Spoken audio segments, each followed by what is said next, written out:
Pada pertemuan yang lalu kita membahas tentang at-ta'addud atau berpoligami. Jadi kalau seandainya ada seseorang laki-laki berpoligami atau menikah dengan perempuan yang kedua, maka wajib bagi sang laki-laki itu untuk berlaku adil. Tidak boleh tidak adil. Dan adil yang kita maksudkan pada pertemuan yang lalu adalah secara sandang, pangan, dan papan. Artinya mesti keduanya punya rumah, masing-masing punya rumah, masing-masing punya yang diperlukan. Kalau satu punya mobil, yang kedua juga punya mobil, dan seterusnya lah. Tapi untuk perasaan rasanya berat untuk adil itu. Ya, untuk rasa sayang itu berat seorang laki-laki untuk berlaku adil. Kemudian kita tambahkan lagi, apabila ada seorang laki-laki menikah dengan janda atau dengan perawan, ini untuk pembagian awal pernikahan, pembagian hari di awal pernikahan itu berbeda. Maksudnya begini ya, ada orang menikah dengan perawan, istri pertama sudah ada, kemudian dia menikah lagi dengan seorang gadis. Maka sang gadis ini berhak menerima jatah awal pernikahan, jatah hari di awal pernikahan itu selama 7 hari. Selama 7 hari, apa bahasa kitanya? Bulan madu kah? 7 hari itu. 7 malam, ya, yang dimaksudkan ini malam ya, bukan hari maksudnya ya. 7 malam. Nah, itu haknya dia. Kalau seandainya suami itu menikah dengan gadis perawan, kemudian cuman dikasih malam pertama itu cuman 2 malam, habis itu dia kembali kepada istri yang pertama, maka sang laki-laki ini telah melakukan kezaliman kepada istri yang kedua. Karena itu memang jatahnya ya, jatahnya 7 hari pertama, 7 malam pertama. Nah, makanya orang yang menikah poligami ini agak ribet kalau seandainya dia main kucing-kucingan. Ya, main kucing-kucingan agak ribet. Walaupun kita katakan pada pertemuan yang lalu, orang yang menikah dengan istri kedua, ketiga, dan seterusnya, alias berpoligami, suami itu tidak wajib minta izin kepada istri yang pertama, kepada istri tua bahasa kitanya, tidak ada wajib dalam Islam nih ya. Jadi kalau dia mau menikah diam-diam ya boleh saja. Tapi yang kita bahas pada pertemuan yang lalu, wajib bagi sang suami untuk memberitahu kepada istri yang tua bahwa dia menikah. Izinnya nggak wajib, pemberitahuan iya wajib. Nah, baik pemberitahuan itu sebelum atau sesudah menikah. Nah, kebanyakannya kalau ada orang nikah diam-diam dengan istri yang kedua atau yang selanjutnya, hampir rata-rata istri yang kedua ini apabila dia janda atau dia perawan, itu nggak dapat jatah bulan madu, itu nggak dapat. Artinya waktu bulan madu itu, hari-hari bulan madu itu nggak dapat dia. Nah, itu ribetnya di situ tuh. Dari awal saja sudah bisa menimbulkan kegoncangan itu dalam rumah tangganya, apalagi sampai selanjutnya. Nah, jadi kalau dia menikah dengan gadis 7 malam. Dia wajib bermalam suami itu kepada istri yang pertama. Istri yang kedua, perawan tadi. Begitu juga kalau dia menikah dengan istri ketiga. Kita bicara poligami nih ya. Apabila dia perawan, maka sang suami ini bermalam di rumah istri yang ketiga ini selama 7 malam. Begitu juga selanjutnya. Nah, tapi kalau dia menikah dengan janda ini ya, ini jatah malamnya adalah ada yang mengatakan 3 malam, ada yang mengatakan 5 malam. Nah, makanya kalau menikah dengan janda ini masih bisa kucing-kucingan ini. Ya, kemana kata istri pertama? Ada urusan. Kok lama banget 3 malam nih? Iya, ada urusan. Urusan kantor ke apa gitu. La ilaha illallah. Nah ya. Jadi untuk dengan janda itu ada yang mengatakan 3 malam, ada yang mengatakan 5 malam. Wallahu a'lam.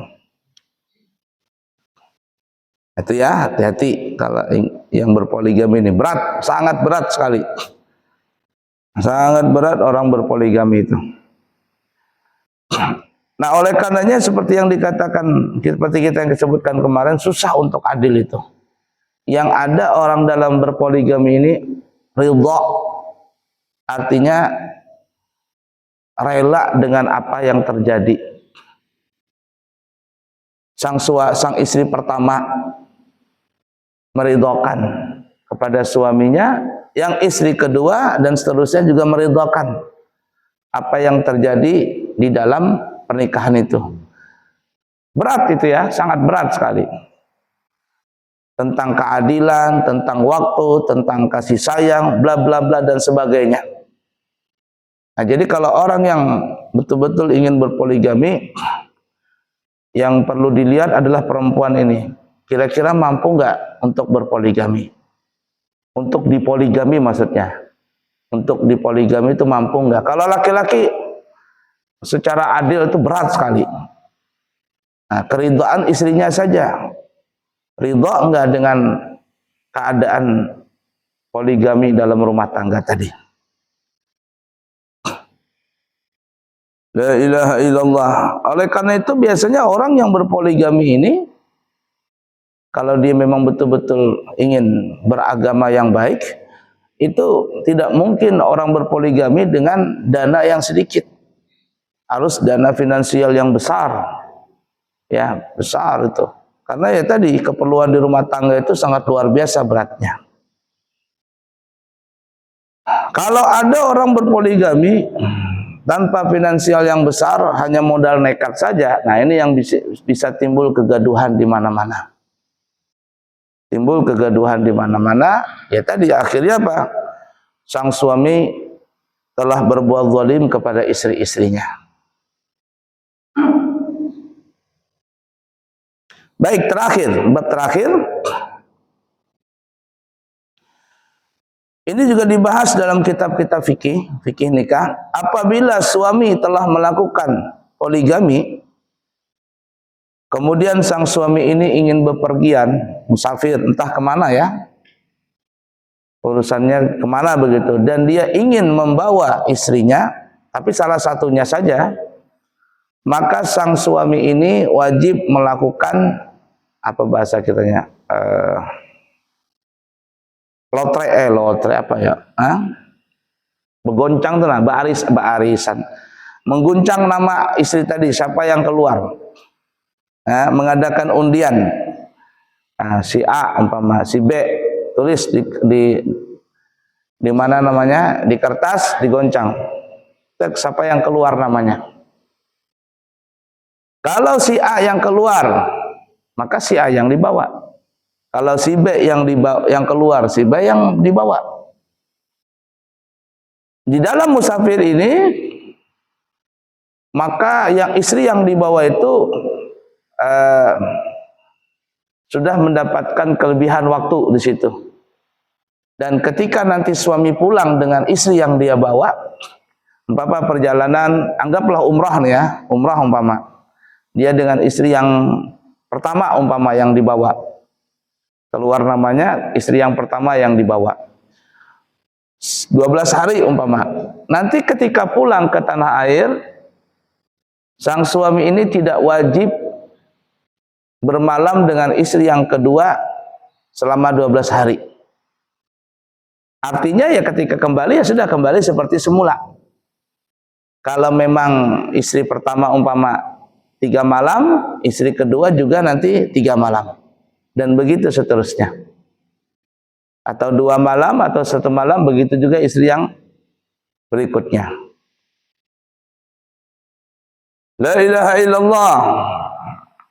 Nah, seperti itu ya. Jadi sang suami tidak ada mengqadha. Tidak ada mengqadha kepada istri yang tertinggal tadi atau yang ditinggal. Kemudian umpama suami berangkat lagi. Ya, maka nanti diundi lagi. Diundi lagi siapa yang keluar namanya. Yang repotnya istri pertama terus yang dibawa ya kemudiannya repot juga. Tapi yang dalam masalah ini yang pertama saja, maksudnya yang pertama kali diundi, nanti yang kedua bisa saja dikompromikan. Yang kedua nanti umpama giliran istri yang kedua umpama. Nanti yang ketiga istri yang ketiga dan seterusnya seperti itu. Nah, kecuali kalau seandainya berakur-akuran. Berakur-akuran. Nah, kalau sudah akur-akuran kata suaminya, insya Allah nanti umrah tiap tahun. Giliran istri pertama, tahun depan istri kedua. Memang sudah disediakan dananya. Nah, maka kalau mereka berakur-akuran antara istri-istrinya, ya sudah, tidak apa-apa. Istri yang pertama berangkat, tahun depan istri yang kedua berangkat. Alhamdulillah. Bisa seperti itu. Nah, jadi intinya kalau seandainya tidak bisa membawa dua-duanya atau tidak bisa bergantian, karena umpama cuma sekali saja umpama dalam seumur hidup musafir itu, maka diundi siapa yang keluar namanya. Disebutkan di dalam hadis Bukhari Muslim,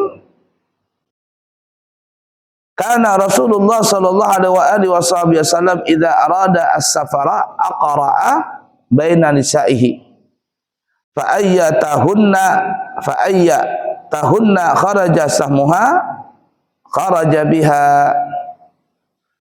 Adalah Nabi kita Muhammad sallallahu alaihi wasallam kalau beliau hendak musafir, maka beliau akan mengundi di antara istri-istri beliau. Kemudian siapa yang keluar namanya, maka baginda Nabi Muhammad sallallahu alaihi wasallam akan berpergi dengan istri yang namanya keluar tadi di dalam undian tersebut. Itu ya bab dalam poligami, at-ta'addud fi zaujah. Intinya hati-hati kalau ada yang ingin melakukan poligami, berat sekali, sangat berat tanggung jawabnya dunia dan akhirat. Jadi bukan hanya mau enak-enak begitu dan seterusnya, tapi harus diperhatikan kewajiban sebagai seorang suami. Makanya kalau orang menikah itu hak dan kewajiban itu harus dipahami lebih dahulu. Apa kewajiban suami kepada istrinya? Nah, ya, kewajiban suami kepada istrinya itu apa? Hak suami dari istrinya itu apa? Itu harus dipahami betul-betul. Kalau suami kan kewajibannya kepada istri itu adalah pakaian, makanan, rumah, pendidikan, kasih sayang. Ini 5 ini yang paling penting nih. 5 ini nih. Tempat tinggal ya, rumah bahasa kitanya. Yang kedua adalah pakaian. Pakaian istri ini layak enggak untuk dikasih pakaian? Layak enggak dia memakai pakaian itu? Kemudian makanan minumannya. Bahasa kitanya sandang pangan papan ini ya. Nah, kemudian adalah yang ketiga pendidikan. Nah, banyak suami itu cuma menikah saja sandang pangan papan dia berikan, tapi pendidikan dia enggak ngasih. Dia tidak bisa mengajari istrinya untuk jadi baik. Yang parahnya lagi, dia sudah tidak bisa memberikan pendidikan kepada istrinya. Lalu sang suami ini tidak pernah mengizinkan istrinya untuk belajar. Ini yang parah ini. Tanggung jawab dunia akhirat. Kemudian yang kelima adalah kasih sayang. Ya, tidak boleh suami itu sampai melakukan kekerasan kepada istrinya. Ini kalau istri pertama. Istri kedua sama aja nih. Tempat tinggal, pakaian, makanan, pendidikan, kasih sayang. Istri kedua. Ketiga juga begitu. Mesti sama semuanya. Mesti sama. Nah, beratnya seperti itu ya. Beratnya seperti itu. Makanya banyak orang yang berpoligami. Poligami ini ya. Itu hampir rata-rata dengan janda. Kenapa? Kenapa? Karena janda yang terutama apalagi janda kaya, ya suami itu cuma numpang hidup lah bahasa kitanya gitu. Kata si janda, enggak apa-apa lah, yang penting saya punya suami. Ya, punya suami. Maka suami yang berpoligami ini ya cuma numpang hidup aja, datang ke rumah janda, makan, minum, tidur, berangkat lagi. Begitu-gitu saja. Hampir rata-rata begitu tuh. Yang kami mendapatkan kasus, kalau orang yang cuma berani-beranian saja ingin poligami ya dengan janda tadi itu. Janda kaya apa semuanya. Ala kulli hal. Baiklah ya, itu sudah kita bahas di dalam at-ta'addud fi zaujah. Berpoligami di dalam berumah tangga atau dalam berpoligami dengan istri-istri.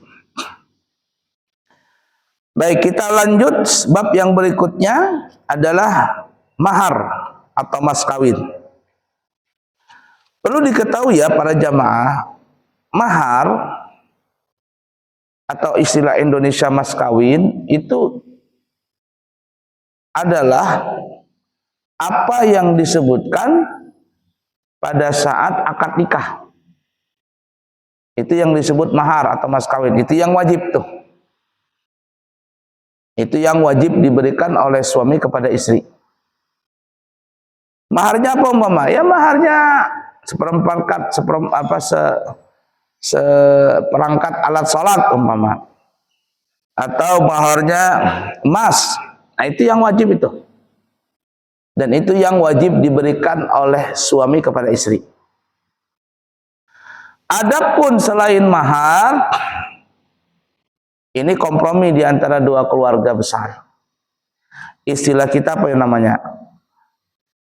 Apa namanya itu orang Banjar bilang apa? Jujuran.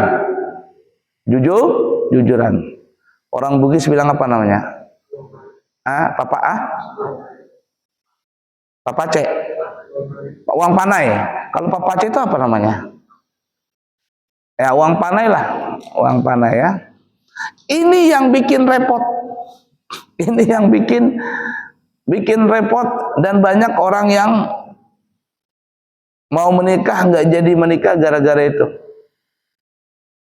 Ketika melamar nih suami ini bawa keluarga si laki-laki ini kepada keluarga perempuan. Mau terima, alhamdulillah diterima. Bicara sudah. Berapa ini uang panainya, jujurannya? Ada yang 60 juta, 70 juta, bla bla bla. Itu yang dibicarakan. Kalau mahar gak dibicarakan. Mahar itu gak dibicarakan. Uang panai ini yang berat ini. Uang panai. Untuk apa acara katanya? Berselamatan. 100 juta, nyewa tenda, nyewa pelaminan, nyewa apa-apa semuanya. Itu yang berat itu. Banyak mundur gara-gara itu. Diminta 100 juta, diminta 150 juta uang panai tadi. Padahal itu enggak wajib. Itu enggak wajib. Yang wajib itu yang mana? Yang disebutin pada akad nikah. Yang disebutin pada saat akad nikah tadi.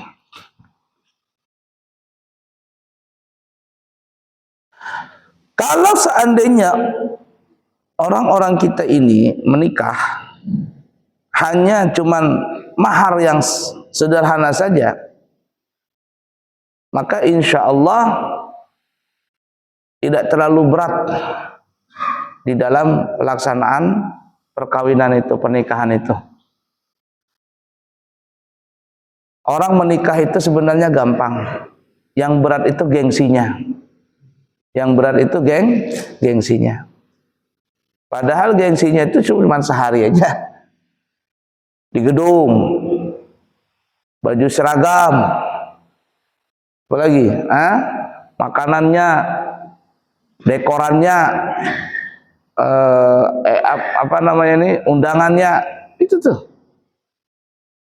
Yang berat itu di situ tuh, yang gengsinya yang tinggi banget. Padahal kalau cuma menikah di KUA cuma berapa itu ya? Datang ke KUA, ya bayar segala administrasinya, sekarang berapa? 600 ke 700, kurang tahu tuh sekarang. Akad nikah selesai, umpama mas kawinnya atau mahalnya umpama 200.000, selesai sudah akad nikah. Pulang. Nah, ada orang, maksudnya ada beberapa pernikahan yang seperti itu. Mereka nggak mau repot, cuman bawa nasi kotak umpama 20 kotak atau 50 kotak begitu.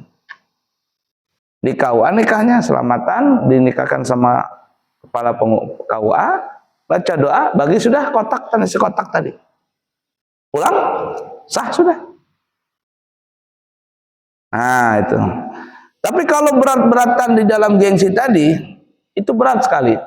Dan tidak sekali dua kali, artinya bukan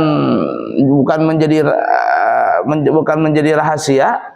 Banyak sekali orang yang setelah melangsungkan pernikahan, itu setelah itu bayar hutang. Bayar hutang. Resepsi besar-besaran, ujung-ujungnya hutang sana, hutang sini, bayar sana, bayar sini. Coba kalau seandainya dipikirkan, umpama uang begitu besar, uang panai jujuran tadi ya, sampai 150 juta, 200 juta, yang dipikirkan tuh umpama pernikahan cuman sederhana, kemudian uang yang begitu besar tadi, banyak tadi, itu diberikan kepada anak yang mereka berdua, untuk apa? Untuk mereka. Awal berumah tangga tadi, beli panci, beli apa, nyewa rumah dulu dan sebagainya. Nah, tapi banyak orang tidak berpikir seperti itu. Tadi gengsinya itu yang luar biasa kita ini, gengsinya. Kalau tidak seperti itu rasanya malu begitu, malu banget. Dan yang parahnya setelah besar-besaran pernikahan, setahun, 2 tahun bercerai. Tidak sekali 2 kali gitu. Waktu nikah diliput sama media, ini itu, aduh luar biasa. Ternyata setahun 2 tahun bercerai. La ilaha illallah.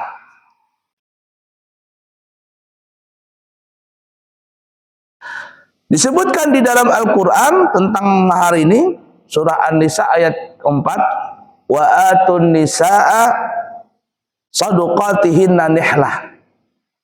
Berikanlah mas kawin atau mahar tadi kepada wanita yang telah engkau nikahi sebagai pemberian dengan penuh kerelaan. Nihlah, penuh dengan sukacita, dengan sukarela. Wallahu a'lam.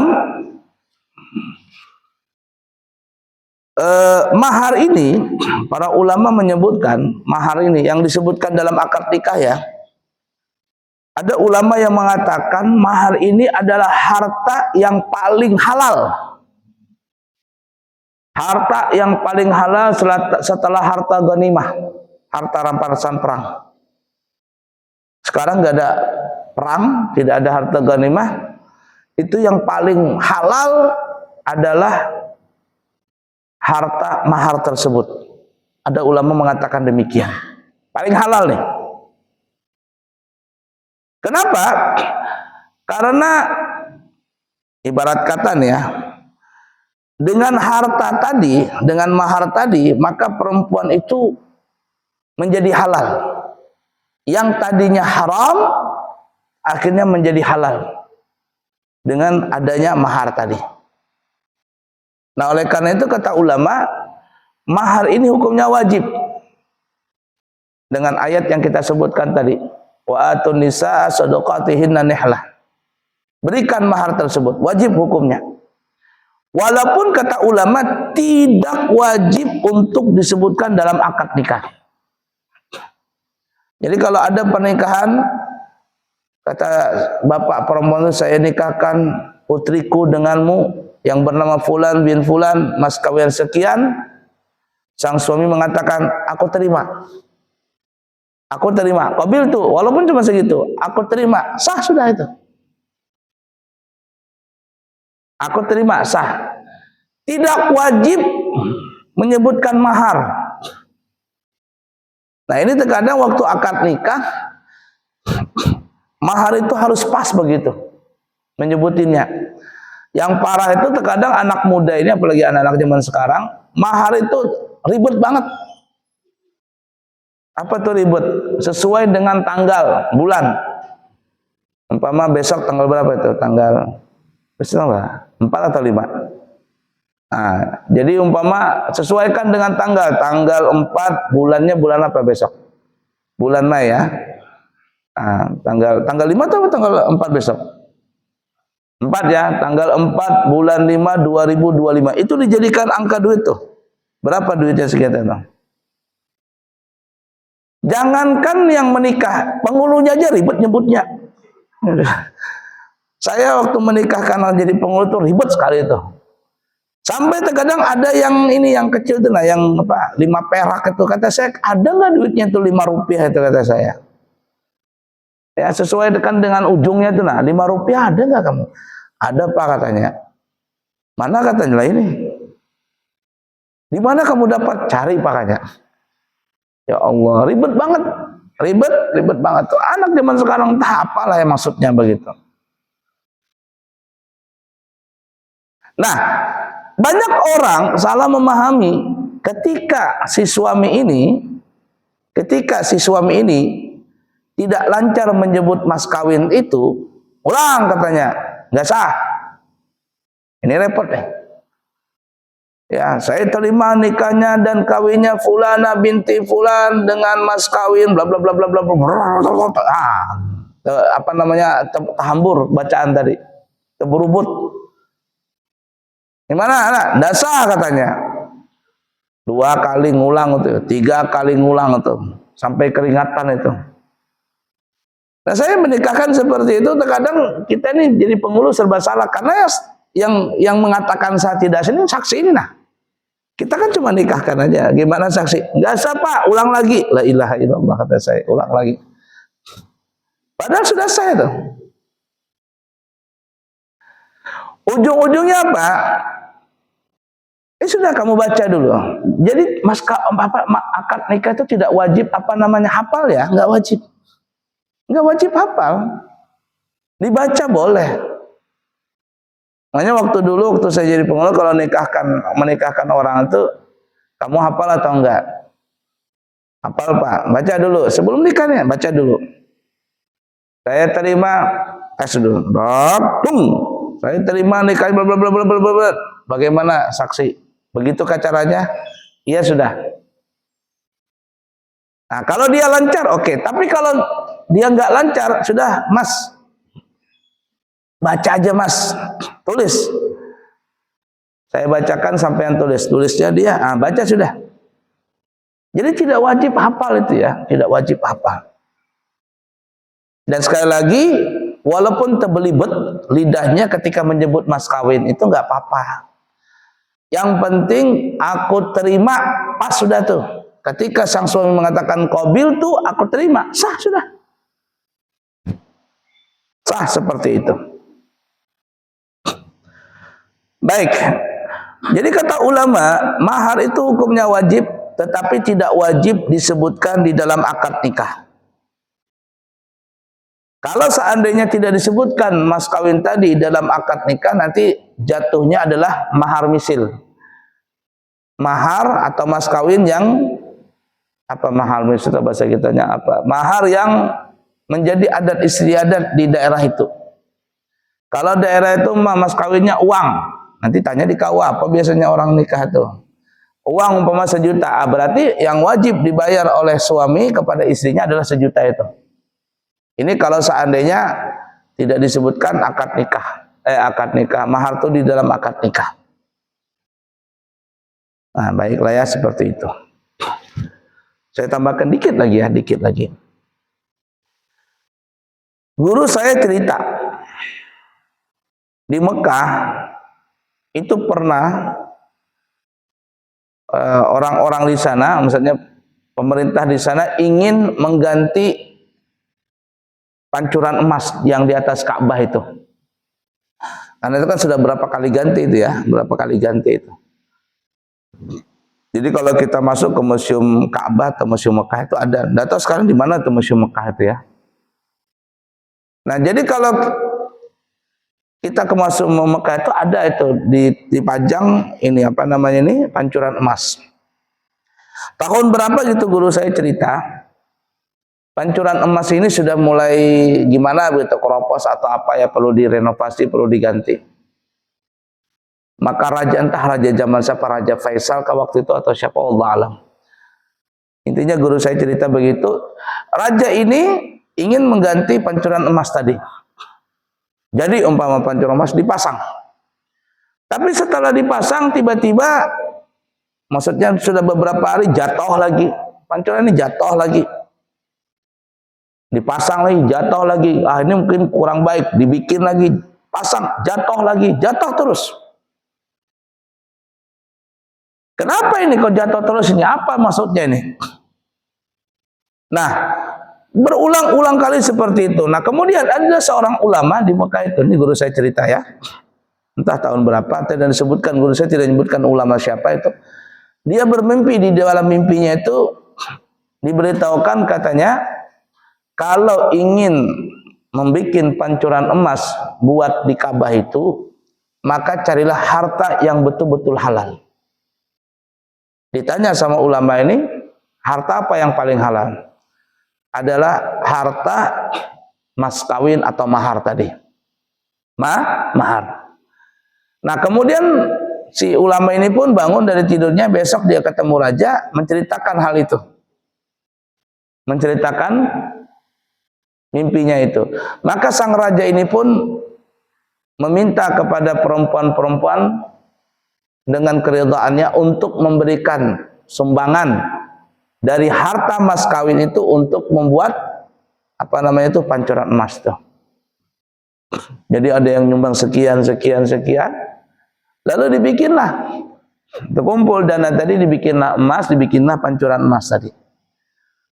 Setelah dibikin, dipasang itu pancuran emas tadi, dan setelah itu tidak jatuh-jatuh lagi. Entah itu tahun berapa kejadian itu, cuman guru saya ceritakan. Nah, oleh karena itu kata ulama, harta yang betul-betul halal setelah harta ghanimah itu adalah mas kawin tadi yang disebutkan pada saat akad nikah itu. Nah, makanya perempuan banyak menyimpan harta mas kawin itu. Ada juga yang mengatakan wallah alam benar atau tidaknya ya. Cuman ini ada yang cerita, guru-guru ada cerita, kalau seandainya ada suami istri nih ya, suami istri ini ingin usaha nih ya, maka ambillah harta mas kawin itu. Sedikit lah, maksudnya untuk modal nih ya, walaupun nggak semuanya diambil. Umpama mas kawin itu yang disebutkan dalam akad nikah 1 juta. Maka sang suami ini meminta kepada istri itu modal 500.000 kah atau berapa ribu, 100.000 kah, untuk dijadikan duit modal itu. Nanti akan dikembalikan duit mas kawin ini lah. Guru-guru mengatakan itu luar biasa itu. Usaha tadi insya Allah diberkahi oleh Allah. Kenapa? Karena di situ ada yang betul halal harta tadi. Dari mas kawin istri tadi. Dia berikan kepada suaminya. atau dia injamkan ini uang saya 1 juta ini. Ya, enggak perlu uangnya sama. Yang uang mas kawin itu dikasih nanti nilainya saja, ya, nilainya saja. Nilainya saja nih. Ini adalah uang mas kawin saya.